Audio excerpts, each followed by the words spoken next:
Yo, what's going on, guys? It's your boy, Atypical Security Guard. Today, I want to talk about dealing with Officer Tryhard. That's right, the security guard version of Officer Jeremy DeWitt. I had a subscriber that reached out to me, and he brought up a topic that I have dealt with quite honestly on both sides of the equation. Sometimes people say that I'm Officer Tryhard. So, this is going to be a good conversation because maybe this is something that I need to think about as well.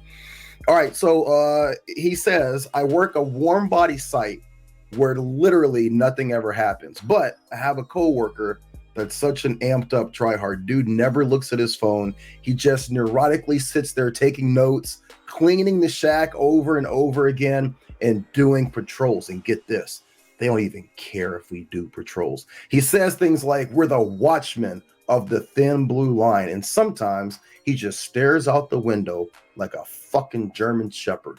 Just relax. I don't understand. How many of you guys can relate? Do any of you guys work with, former military guys or guys who are looking to get in law enforcement, or people that just take the industry way too serious? And again, I have been accused of being that guy. So here's what I want you to do. I'm going to give you guys my 5 tips on how to deal with working with officers like this. And if any of these tips, if they touch a nerve, or if they hit somewhere that maybe you can say, hey, maybe I should look into how I'm doing my job, that can also be of benefit too. Now, number one, before we go any further, I want to say sometimes it's very difficult for people who take the attitude in the security industry, and we got to be honest, right? Like, for the most part, the low level, entry level security jobs, even if you're working these armed location, there's not a lot that we actually have to do. We don't really have the authority to do anything. Most sites are going to a hands-off approach. If you're following your post orders, you're working in that observe and report capacity.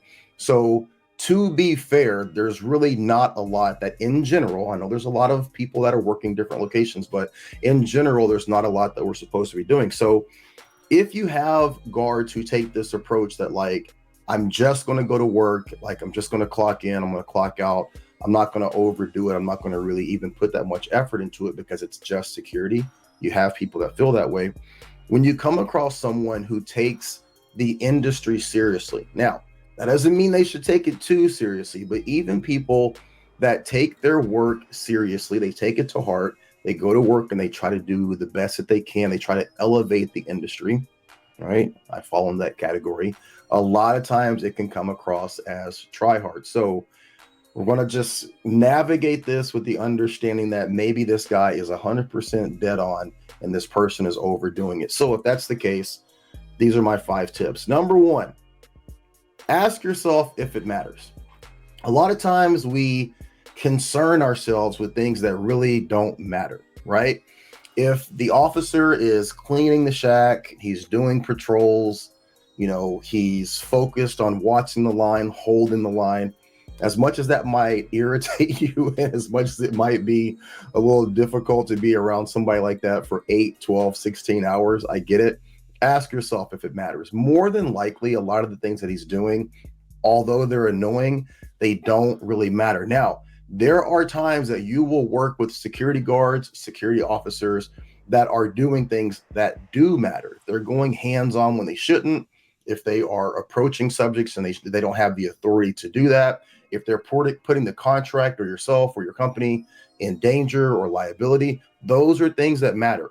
But differences in the way that people just carry themselves or go about their day, that kind of stuff doesn't matter. And if you concern yourself with that, you will drive yourself crazy, and it's not necessary. Okay. Number 2, explain where you're coming from. You reached out, you have a way of thinking and a way that you see things. Have you approached this person and had a conversation? I think that we have gotten too comfortable being passive aggressive, too comfortable with having problems with people or having issues with people. We're just not really in a society where people are having conversations from a place of good faith, where you're just like, hey, I don't understand why you're approaching it this way. I do it this way. Like, is there some way that we can come to an agreement? It's okay to do things differently. It's okay to look at things differently. Everything doesn't have to be a confrontation. And if you approach this person and have a conversation with them without calling them out, without being disrespectful, without cutting them down or being a dick, you're more than likely going to be able to come to some sort of understanding. So I would just reach out to this person and have a conversation with them, but do it from the proper place. A lot of times these conversations are just, extensions of online conversations where people are coming at people the wrong way, and that's how things go south. If the person is doing something that is causing a problem for you, you're not able to work because of the way this person behaves or how they carry themselves or how they interact while they're on that post, your best thing to do is to talk to your supervisor. Sometimes people just don't mix. There's guys that I have worked with that I just don't get along with. They don't get along with me. We don't see eye to eye. The best thing for the contract, the best thing for the company, the best thing for the client is for us to not work together. So if you speak to your supervisor before something happens, you got to talk to your supervisor about this kind of stuff before you get into the shouting match, before you guys challenge each other to a fight in the back parking lot. If you have this conversation like after you've tried 1 and 2 and you say, look, we just can't get along, is it possible that we switch sites? That's the best way to go about doing it because everybody can be protected. If you try and have this conversation after you've gone off the deep end and you two people end up in a fight, you're probably going to find yourself getting terminated or in a world of trouble. Number 4, at the end of the day, if you have to work with a person that just grates on your nerves, you don't see eye to eye, you guys can't come to any sort of understanding, just distance yourself. No matter what location you're working at, even if you're working in a 2-man shack, hey, you take the right side, I'll take the left side, or vice versa. Focus on what it is that you're doing. Let that person do what they're doing. You don't have to talk to this person. You don't have to be friends with this person. You don't have to get along with this person. You have to work with this person.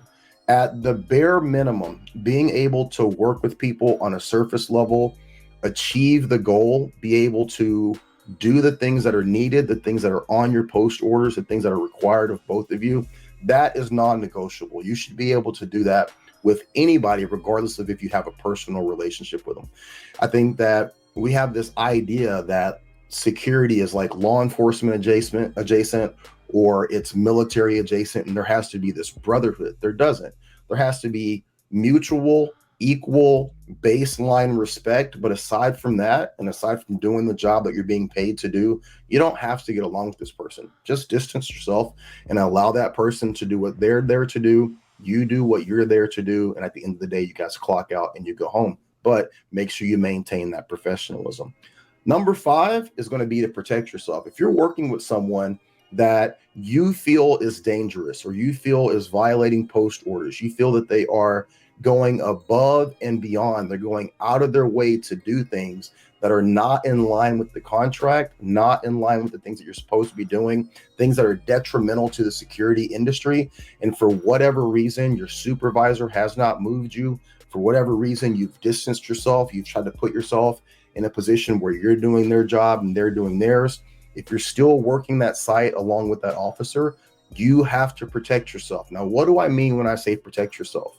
You guys get a call for service to go and deal with someone, to go and approach a subject, to go and, potentially remove someone or handle a potentially violent situation. If you know that this person is a hothead, you know that this person can't wait to go hands-on, they can't wait to go over and above and be completely just dialed in with whatever the situation is, and you don't feel comfortable with that, you have to protect yourself. Watch where you position yourself in relation to that person. Should they have to deploy pepper spray or a taser, or God forbid, a firearm, make sure that you're protecting yourself in documentation, that you have reached out to your supervisor, you've had conversations about this person.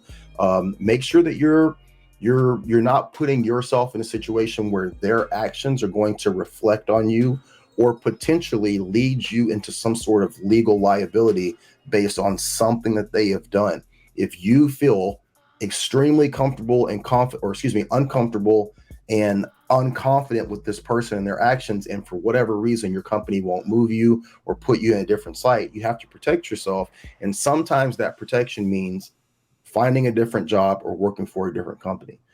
that's a little extreme, and you don't want to have to put your job, in a position where it's in jeopardy. But if you feel really uncomfortable with the things this person is doing, your job is more than likely in jeopardy anyway. Now, the question that this person proposed, it didn't seem like it was that deep or that serious, but sometimes it gets to that point.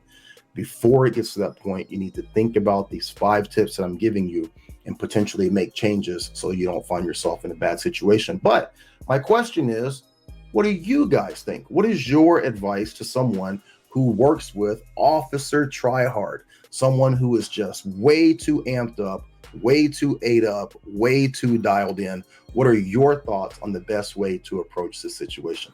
Drop a comment down below. Help your boy out. All right. You guys take care and be great. Be great.